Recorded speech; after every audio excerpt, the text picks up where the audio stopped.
দেশনেত্রী বেগম খালেদা জিয়া ও ঢাকা মহানগর বিএনপির আহ্বায়ক রফিকুল আলম মজনু-এর রোগমুক্তি ও সুস্থতা কামনায় দোয়া ও মিলাদ মাহফিল অনুষ্ঠিত হয়েছে।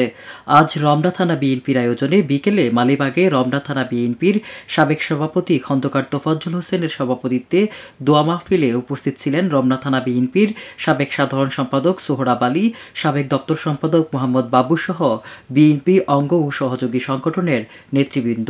দোয়া পূর্বে আলোচনা সভায় বক্তব্য রাখেন রমনা থানা বিএনপির সাবেক সভাপতি খন্দকার তোফাজ্জল হোসেন। এমন এক নেতা ছিলেন, ছাত্র দলেরও সভাপতি দক্ষিণের ছিলেন, যুব দলেরও সভাপতি দক্ষিণের ছিলেন,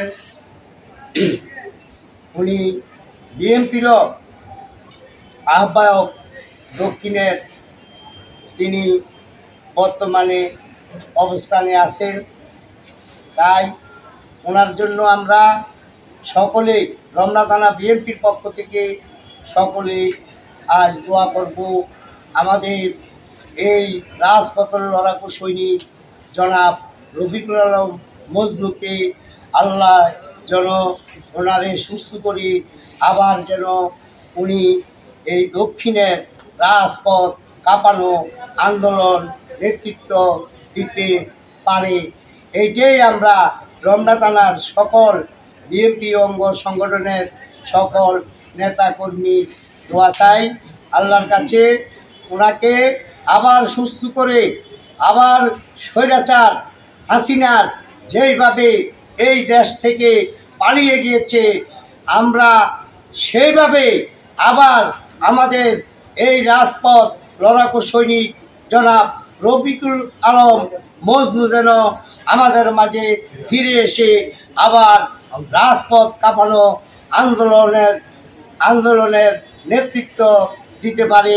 এইটাই আমরা আজ মিলাদে আলোচনায় আমরা দোয়া করব, ওনাকে আল্লাহ যেন অতি শীঘ্রই উনি যেন সুস্থ হয়ে আমাদের মাঝে আসে। সাবেক মন্ত্রী, সাবেক মেয়র, বীর মুক্তিযোদ্ধা, হাই কমিটির সদস্য জনাব মির্জা আব্বাসের হাতে গড়া কর্মী এই মজনু এক সময় ছাত্রদল থেকে শুরু করে যুব দলের থেকে শুরু করে আজ মজনু যে নেতৃত্ব পেয়েছেন, ঢাকা মহানগর দক্ষিণের দায়িত্ব পেয়েছেন, তার অবদান হলো আমাদের এই প্রাণপ্রিয় মাটিও মানুষের নেতা বীর মুক্তিযোদ্ধা মির্জা আব্বাস। তার হাত ধরে এক সময় ছোট থেকেই নেতৃত্ব দিয়েছেন। তাই আমরা দোয়া করব আমাদের প্রাণপ্রিয় নেতা জনাব মির্জা আব্বাস যেন রোগমুক্ত, উনিও অসুস্থ, ওনার জন্য আমরা দোয়া করব। আমাদের দেশ নেত্রী বেগম খালেদা জিয়া, তিনিও অসুস্থ, ওনার জন্য দোয়া করব। আমাদের ভারপ্রাপ্ত তারেক রহমান চেয়ারম্যান, ওনার জন্য দোয়া করব।